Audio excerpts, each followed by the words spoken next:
Joining me this week on What's the Deal, Morgan Pehme, political analyst for Pix 11 right here in New York, and the director of the film Get Me Roger Stone, which was fantastic, and I watched multiple times, and Dr. Melissa Jane Kronfeld, the founder of Passion for a Purpose and vice president of Charity, and a fantastic candidate for New York City Council. And of course, my erstwhile producer, friend, and confidant, Frank Morano, joins us again. Things are going so great in America, but yet America's biggest lottery jackpot is combined for nearly $1 billion. The Mega Millions jackpot is $654 million. Powerball's at $345, and the odds of any of us in this room winning both of them at the same time is 1 in 88 quadrillion. Ooh. Which just I like those coincidentally, you got to be in it to win. 1 in 88 quadrillion is how much Native American was found in Elizabeth Warren's most recent DNA test.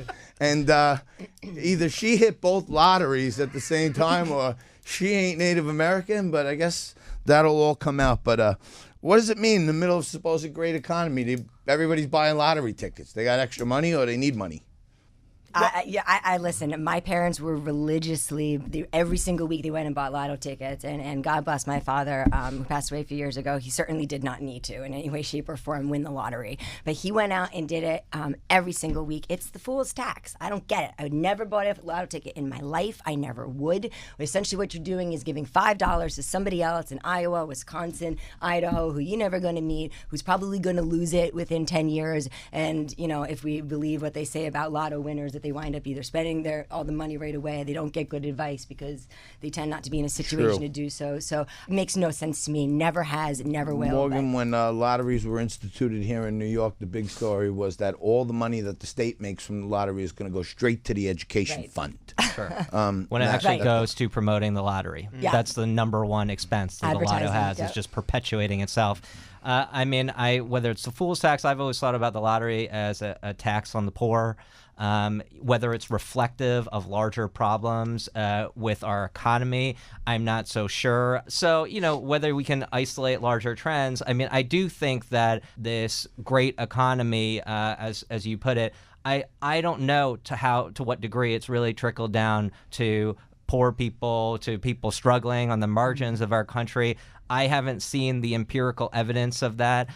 You know, when you talk about fungible numbers, the economy is the easiest thing to funge numbers about. And you're talking about the success of something like the stock market that has virtually no effect on almost every American. Very few of us who are invested in the stock market. Well, 55% of Americans have securities brokerage accounts. So, I mean, you know, it's more than a majority. The average American's retirement savings is about $12,000, right? So maybe you have a couple $1,000s in there, so you qualify for that statistic, but that's a pittance because you spend that in your first 3 months when you're on retirement. Just to give you some empiricals to keep the dialogue fair, according to the Bureau of Labor and Statistics, household incomes right now are the highest in history.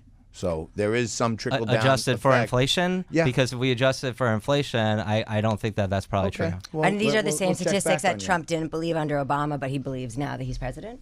Just wanted to clarify. I guess so. She's the Republican. I know. This is like an episode of Outnumbered. But I think the broader point about, first of all, I can't believe I still haven't gotten a ticket yet. The $1 billion at stake, I'm going to run out and buy a ticket for both. But, you know, before there were legal lotteries in all these states, that didn't mean that there wasn't legalized gambling. People were playing lottery. They were just run by gangsters, right? People were running numbers, right? So people have an appetite in this country, for better or worse, for gambling. So it may as well be legal. And if the government's going to make some money out of it, I'd rather them do it than gangsters do it. It is a tax on foolishness. It is a tax on poverty. But people are going to pay that tax regardless. Question is, do you pay it to the mob? Or do you pay it to the government? Well, all I could say is you got to be in it to win it. And based on my panel today, we have no shot of getting the New York Lottery to advertise on this show, nor will we be hiring Morgan to produce those promos for us. So that's out of the question. But, you know, lottery is an interesting topic this day. I was down in Miami last week covering the Blockchain Shift Conference, and I sat down with the CEO of Lottery.com. And they're a very innovative blockchain company. They're using the blockchain technology and cryptocurrency to bring lotteries to philanthropy. and all your donations go into a lottery, right? So your donation gets to where it wants to go. But if we raised $50 million, 7% of that is going to be in the pot, and someone who made a donation will win $3.5 million. So it's a hybrid lottery fundraising, because if you're not going to get anything for your donations, you can't. If you're not going to write them off, but you still like the cause, by making your donation, you're in a lottery. You could win. You could donate the money back. You know, I mean, I don't think most Americans are even getting the benefit, or even under the old system, are getting the benefit of their write-offs for their money that they gave to charity, because you have to be in a different income level to benefit from that. And so, I mean, I hope that Americans will keep giving because of the goodness of the hearts of Americans. But, you know, that sounds like an interesting way to get people to be involved. Lottery. I'm sorry. Oh, no, I was just going to say, I got the chance to sit on a panel with Lottery.com at the UN, because I sit on the blockchain for impact. I'm the chairperson of the working group on human trafficking and modern slavery. So one of the things that I think is missing in this conversation, regardless of what they're doing, which is fantastic, 90% of the world's giving comes from Americans. And that's not just the epically wealthy. That is just regular people who give $1 to their church, $5 to the local diabetes organization, or $3 to the red nose thing at the Duane Reade that we have to deal with every single year. I don't think that Americans are going to stop giving regardless of this. And we may see a small dip. Maybe we'll go down to 85, 88. But we are the most generous people in the world. And we know that the people of lower incomes tend to give more percentage-wise of their income than the wealthy. And I don't think that's going to change, because Americans' hearts are not going to change because our tax code. Today, we had an unbelievable episode, too. We had Mike Lindell, Joe Piscopo a little earlier in the show, Columbia professor, talking to us about the ins and outs of blockchain. Some great companies, some great guests.